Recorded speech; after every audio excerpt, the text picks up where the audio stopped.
as Jesus and the disciples continued on their way to Jerusalem, they came to a certain village where a woman named Martha welcomed him into her home. Her sister Mary sat at the Lord's feet listening to what he taught. But Martha was distracted by the big dinner she was preparing. She came to Jesus and said, "Lord, doesn't it seem unfair to you that my sister just sits here while I do all the work? Tell her to come and help me." But the Lord said to her, "My dear Martha, you are only worried and upset over all these details. There is only one thing to be worried and concerned about. Mary has discovered it, and it will not be taken away from her." And I'm back. Yeah, the transitions are a little clunky when I'm both the MC and the person speaking, but okay, we get to it. Okay, 2 more weeks left in this series that I've been doing called The Big Three. So if you've been here for this, you're tired of hearing me kind of rehearse what this is all about, but I'm going to do it anyway. Right? Unlike other animals, we care about quality of life, not just quantity of life. Nobody gets up every day and is just primarily concerned with survival and reproduction, right? It's about having a certain kind of life. You could call it abundance, flourishing, well-being. We often use the word happiness, right? We just want to get up and we want to be happy. We want to have a full, flourishing life. But for that to happen, we have to do something that is unique to human beings, and that's make meaning of our existence. And that process of making meaning, whether you realize it or not, is a process of asking and answering questions. So what we're doing in this series is trying to lift up 3 of the most important questions that are attached to human flourishing. They're not the only ones, but they are 3 of the most important ones. And then bringing those questions to Jesus. Like, okay, Jesus, you said that you came that we would have a full, flourishing life. You came to give us fullness and abundance. That's what you said. You know, it's easy for people outside of the church or outside of Christian faith to view Christians or to view the church as primarily interested in taking life away from you, making life less fun. If I follow Jesus or if I come to church or if religion is a big part of my life, there's all kinds of super fun things that I can't do anymore. That's an easy way for people to think about the church. Jesus would be the first one to say, look, I came to give you fullness and abundance. I want you to flourish. I want you to be happy. So if you were to come to Jesus and ask him these 3 questions, he would have answers for them. The question that we're working on right now, our 3rd and final question, is the question of meaning. It is, what is my purpose? To flourish as a human being, you got to have a reason to get out of bed every day. And that purpose is not, as I've defined it, it's not like some grand thing you're going to go do or accomplish. Purpose is best thought of as the aboutness of a thing. It's what you're about. Or I've described it as that one primary concern or fundamental concern that can integrate every other aspect of your life. What's the one thing that makes sense of all the other things? It can pull them all in, whether, right, it's changing a diaper to mowing the lawn, to going to work, to coaching a flag football team. All of it is just individual expressions of this one primary concern. I think every human being needs that in order to feel like they're flourishing. And a lot of people in Western culture don't have it. They don't have that one thing. Now, if you were to come to Jesus, we saw this a couple weeks ago, and you were to ask him, okay, Jesus, what's the one thing? What's the primary concern that's supposed to integrate every other aspect of my life? I think Jesus would say, simple, it's participating in God's life of love. I mean, this really is easy to understand. It's difficult to do. We're going to talk more about that today. It's difficult to do, at least to do all the time. But it really isn't that hard to understand. I think from Jesus' perspective, he would look at you and say, look, you are created by a God who is love. You are love. Love is the ground of all being in existence. You are created by love for love. It's that simple. You're loved, and so the appropriate response, the only appropriate response, is to love in return. And the way that you love in return, the God who loves you, is by loving people. Right? Like we all have love languages, ways that we give and receive love from one another. I think if you were to sit with God and say, God, how do you receive love? I mean, you've loved me. How could I best love you? God would say, well, just love the people who are around you. Like you love the God who you can't see by loving the people who you can see. So all of life becomes about participating in God's life of love. That's the thing that can pull it all together. It doesn't matter what you're doing. All of it can be about participating. in God's economy of love. Now, if you choose not to participate in that primary concern, or if you fail to do it, as we all do, at least from time to time, that doesn't mean that your life is going to lack purpose. You can't live without it. You are going to give your life purpose. It's just going to be a substitute purpose. So you're going to engage in some kind of a replacement strategy. Last week I talked about one kind of replacement strategy. So you can take this one integrating purpose you're supposed to have, which is love. You can set that aside and put some other supposedly integrating purpose in its place. And for most of us, that is actually the pursuit of happiness itself. For a lot of people in Western culture, I just want to be happy becomes the thing that everything is about. I think Jesus would say happiness is a secondary deal. Happiness is what you get when you give yourself to the primary thing. Focus on being happy as your primary concern, and it is going to have devastating consequences, personally and corporately. But it is a common replacement strategy. Today, I want to talk about replacement strategy number 2. So if replacement strategy number 1 is substituting one integrating purpose for another, replacement strategy 2 is taking one integrating purpose out and replacing it with nothing. Which is to say, there is no one single purpose that integrates everything else. Instead, what you have is you have a life of many purposes, plural. Not one thing, but many things. So you just ask yourself, you get up every day, do you wake up in the morning and do you say to yourself, okay, no matter what happens today, I am about one thing. I got one thing to do today. Or do you get up most days and think, I got a lot to do today? I got a lot to do today. Right? By the laughter, it is the latter, right? I got a lot to do today. And saying I have a lot to do today is just another way of saying I have a lot of purposes today. I have many things that I have to give my life to today. I have to be about many things today. But I have to get out of bed because I have to fill in the blank. I have to go to school. I have to take a test. I have to go to practice. I have a game. I have to get my kids off to school. I have to go to a work meeting. I have to vacuum the carpet. I have to spackle the den. I have to visit my grandparents. I have to take care of my dog. I've got to book the vacation, pay the bills, and so forth and so on. I have a lot of things to do today, which is just another way of saying I have a lot of purposes today. And for many of us, probably most of the time, there isn't one integrating purpose that gives meaning or significance to all of those varied purposes. Life becomes day in and day out not about being about one thing, but about being about many things.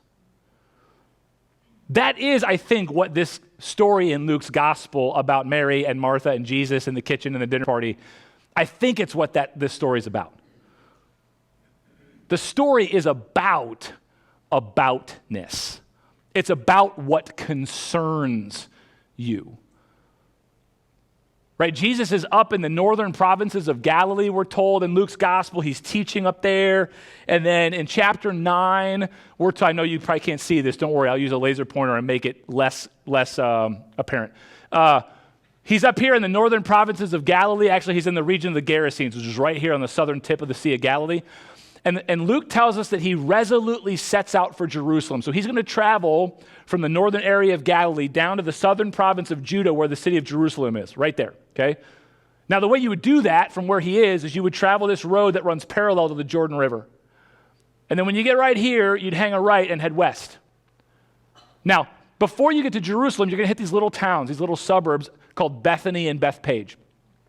And as Jesus, the story says, as he and his disciples are traveling through these little villages, there's a woman there. She's a homeowner. Her name is Martha. And she invites Jesus and his disciples to come into her home. Now, in Luke's rendition of Jesus' life, this is the first time we meet Martha and Mary and presumably their brother Lazarus, though he's not mentioned in the text. So in Luke's telling of the Jesus story, we have no reason to believe that Jesus has had any prior altercation with or knowledge of. They don't know each other as far as Luke's story is concerned. Jesus is just some rabbi with a group of disciples traveling through town on his way to Jerusalem, and Martha invites them into her home to extend them hospitality. That was just a normal, culturally customary thing for people to do. It is true in the story that she calls Jesus Lord. The Greek word is kurios.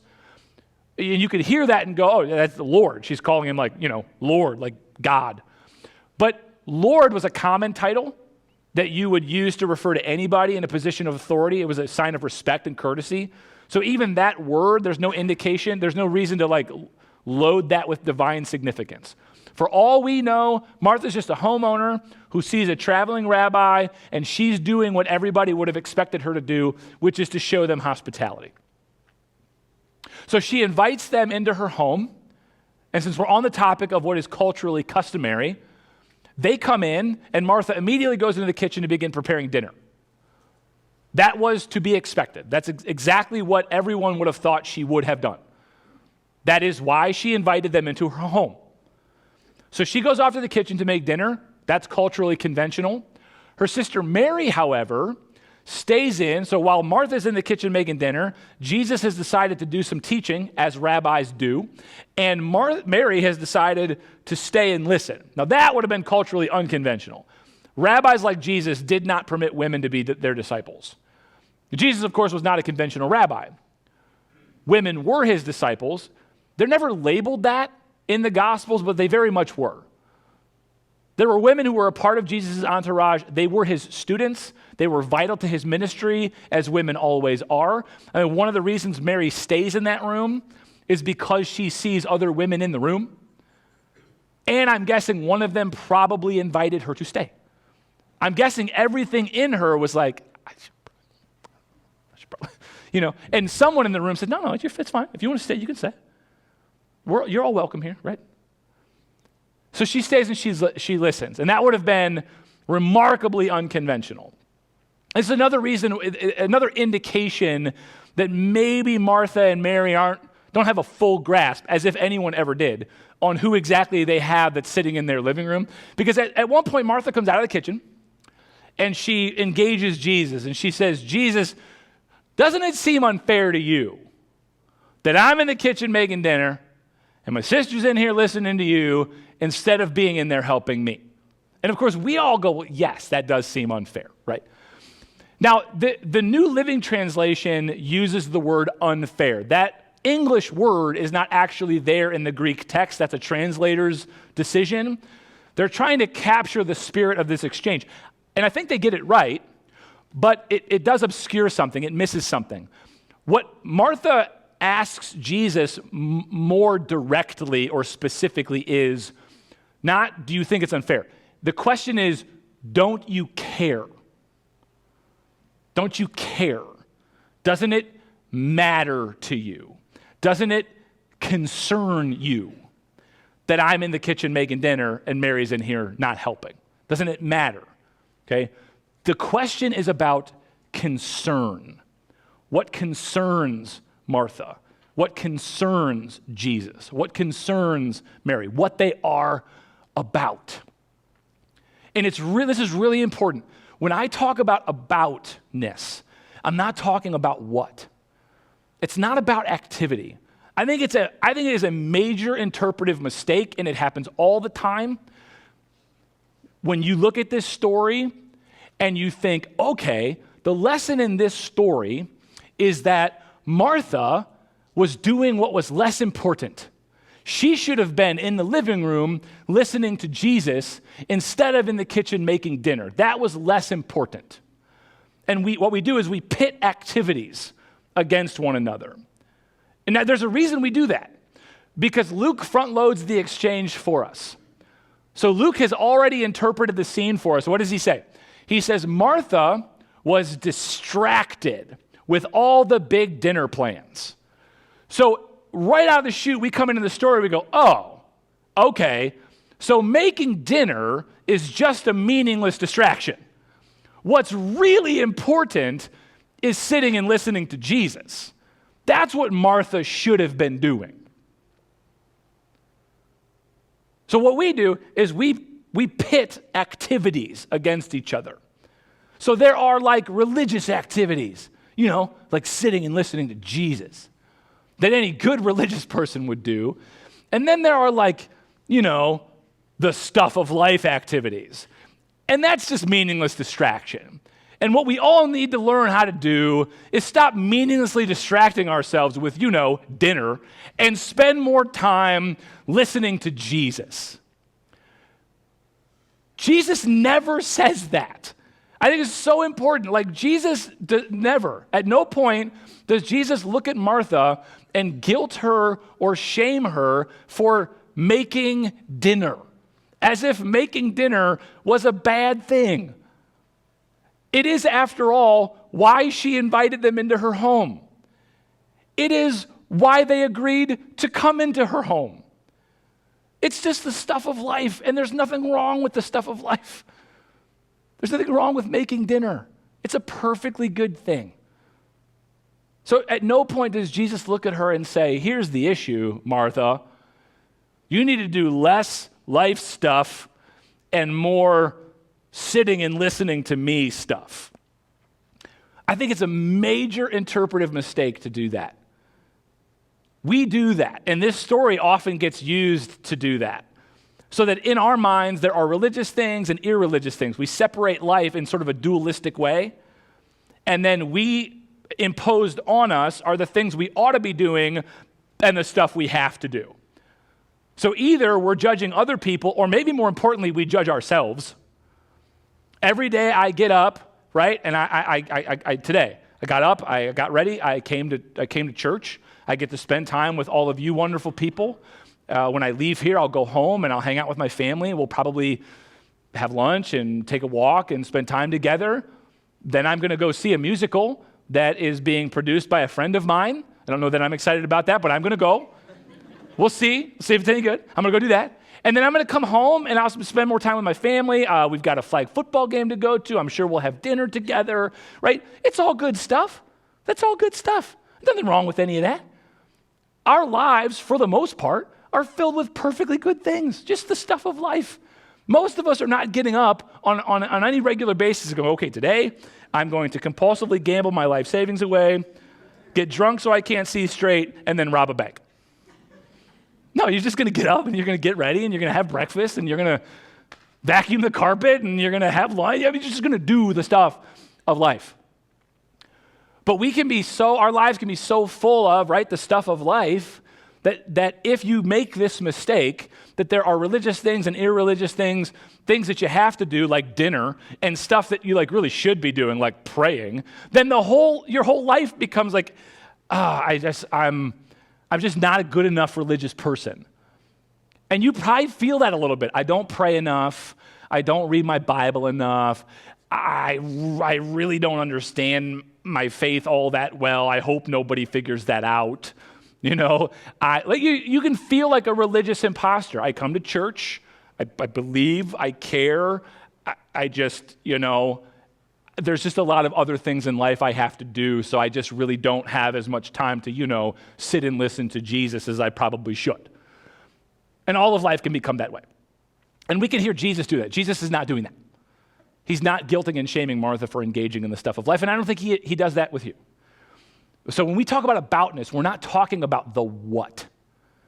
We're talking about this principal concern. What concerns you, right?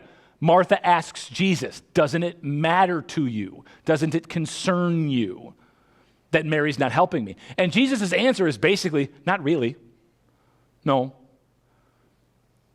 And again, not in a judging, sort of shame-inducing way. The language is incredibly loving.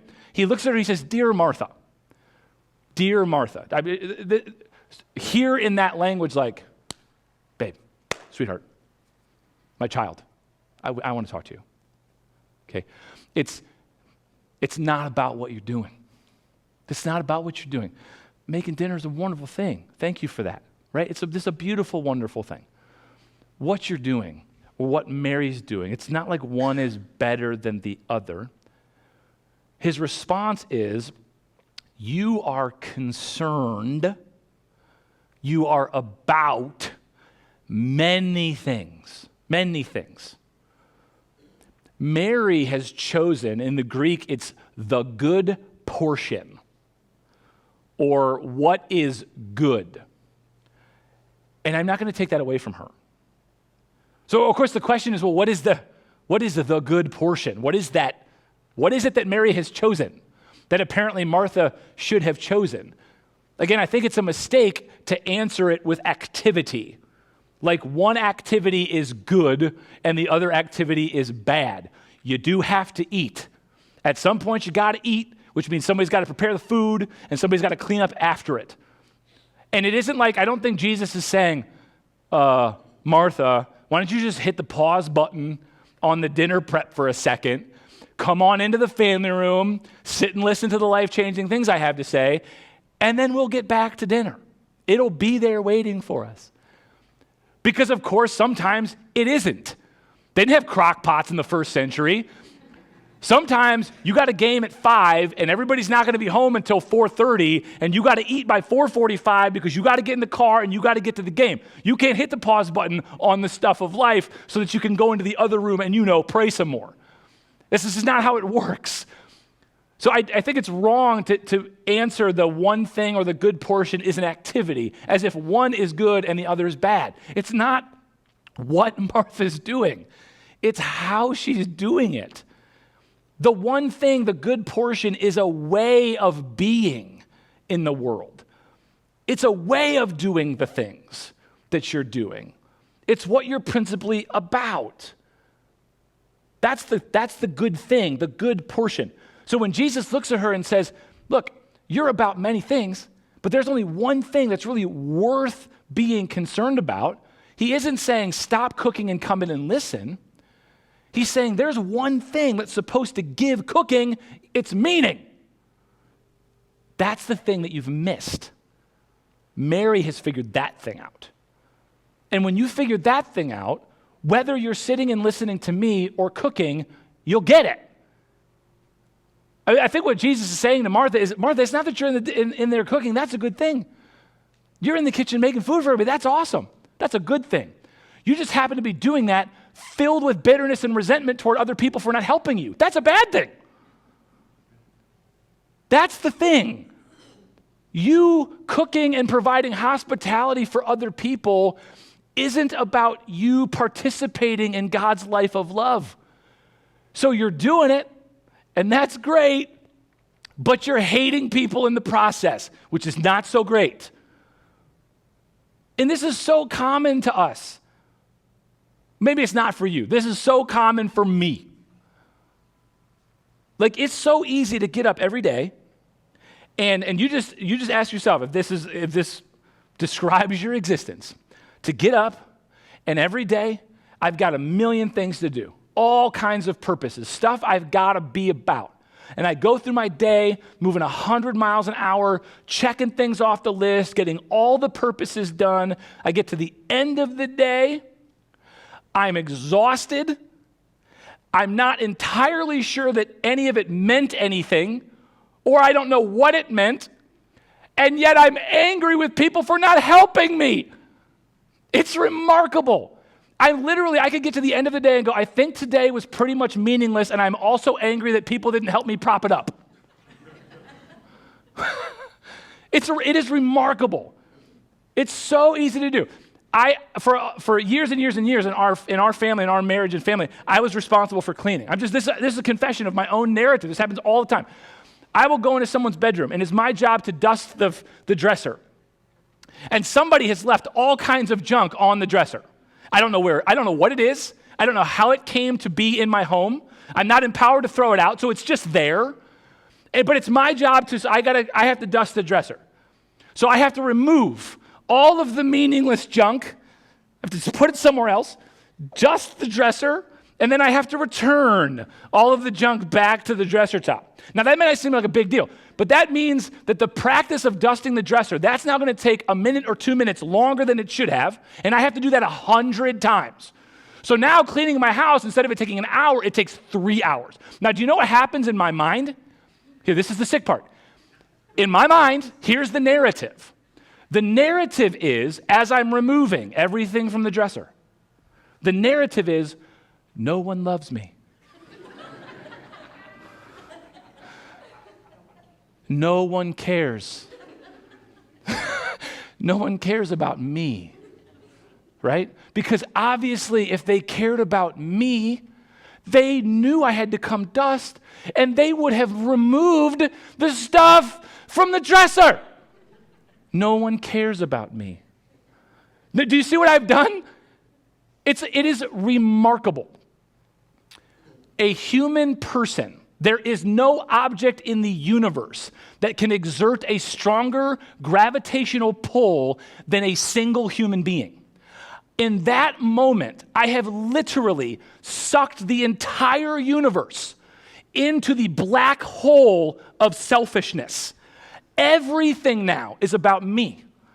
I have rendered every other human being in my life an object, and your only value is whether you are helping me accomplish what I have decided I need to do. I am now imposing on you what I think you ought to be doing at all times. And if you're not doing the things I think you should be doing, I'm angry about it because all of it is about how it impacts me. That's what's happening in the Martha story. Martha's in the kitchen making dinner for Jesus and his disciples, and all the while she's thinking, nobody's helping me. What about me? Nobody cares about me. She literally walks into the other room and stops Jesus from teaching. Hey, Jesus, I'm sure what you're saying is important, but if I could just pause for a minute, and if we could just address the fact that my sister's not helping me cook noodles, that would be really helpful. It's remarkable. It is remarkable, our capacity to turn all of our life, all of it, and just suck it into this vortex of it's all about me. That's what happens when that integrating principle of love comes out and there's nothing to fill the void. Then life just becomes this random, meaningless combination of activity. You get up every day, you got a million things you got to do, you get it all done, you get to the end of the day, you're tired, it didn't mean anything, and you're angry. When Jesus addresses Martha, and I hear, dear Martha, the language I hear there is, it's softness, it's grace, it is like, kiddo, can we talk? Can we have a serious conversation for a minute? Are you sure this is how you want to live your life? Do you really want to get up every day and just have a world that's just full of frantic activity? You're not even sure why you're doing most of it. And then getting to the end of the day and like being resentful toward other people. And if you're married, it's usually one other person. And being resentful toward other people for not helping you. Do you really think like that is how this is supposed to work? Of course not. See, Mary has figured something out, and it isn't you're supposed to stop doing the stuff of life and just sit and listen to Jesus all day. That's practically impossible. But there is what you are supposed to learn when you sit and listen to Jesus. And let's be honest, most of us probably need to sit and listen to Jesus a little more often than we do. And when we don't, it is probably because we chose something of the stuff of life as a distraction. That's probably true, but I don't think it's very instructive. It doesn't help us a ton to know, yeah, you're right, I should probably pray a little bit instead of just scroll through social media. You get it. Because you can't do that all the time. What it's supposed to be is like when I sit and listen to Jesus, what I learn from him, or maybe better put, what I am equipped to do by him, is to engage in a life of love. So everything takes on that meaning. Now I can be in the kitchen making dinner and just thinking to myself, this is a privilege. This is a gift. I have an opportunity to make food for people who I care about and provide that gift to them. That's an act of love. And I don't have to be resentful of Mary, because Mary's learning something too. And that's a gift for her. She's got something going on in her life that's important to her, and that's a gift. So everything starts to take on this meaning and significance. There are a lot of people in Western culture, just by your chuckles and laughter, I'm guessing this probably touched a nerve. There are so many people in Western culture who get to the end of their days and it's like, they don't know if any of it meant anything, or I'm not sure what it meant. I'm tired, I did a lot, I accomplished some things, but like I'm tired and I'm angry with you and everything is just kind of about you. And I just think Jesus would look at all of us and say, dear Mike, that's not what I created you for. That's not how you're supposed to live. So if you would just take that integrating purpose that you removed or never had and put it back into the center of your life, that everything you do, from sitting and praying to making dinner, all of it is just an opportunity for you to participate in God's economy of love. And if you will see it that way, then everything that you do takes on ultimate meaning and significance, and you don't find yourself going through your days where everybody is not living up to whatever standard you've set for them. Because your primary concern is, how do I love the way that I have been loved? And you're not going to get it right. I'm not going to get it right. But thank God we have Jesus to pull us aside and say, oh, dear Mike, let's have this conversation again. And the hope is then, you're here, and you think of weekly church. It's just one opportunity to sort of put away the distractions of life, maybe, and just sit and be with Jesus. But the whole point is so that you will leave this place and be Marthas in the world. You go back to the stuff of life. Go back to your kids, go back to your schools, go back to your workplaces, go back to your homes and your neighborhoods, and do the stuff of life. Just do it the way that Jesus followers do it.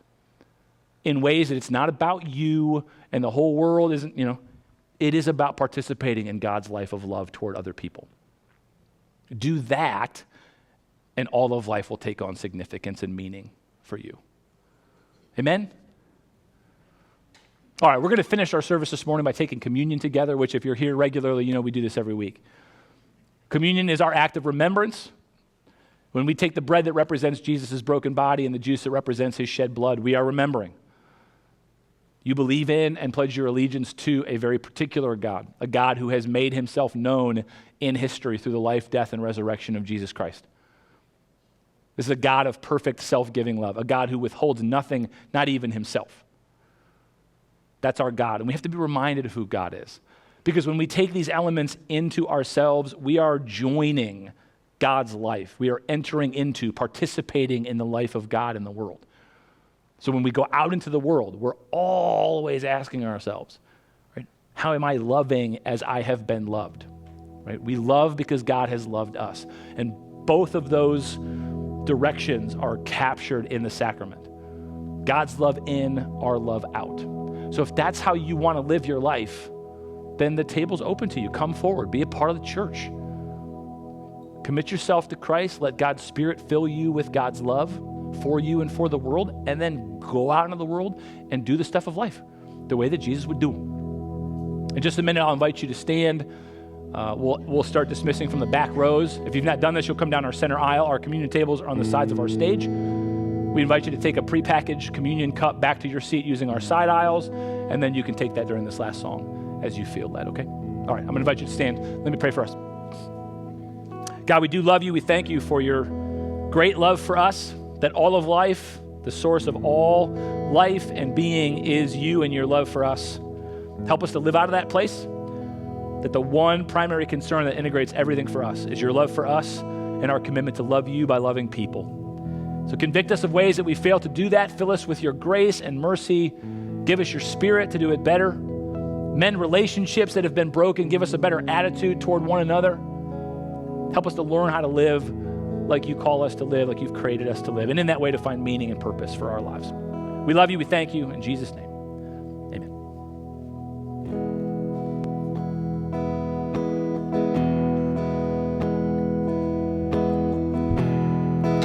Worthy of every song we could ever sing,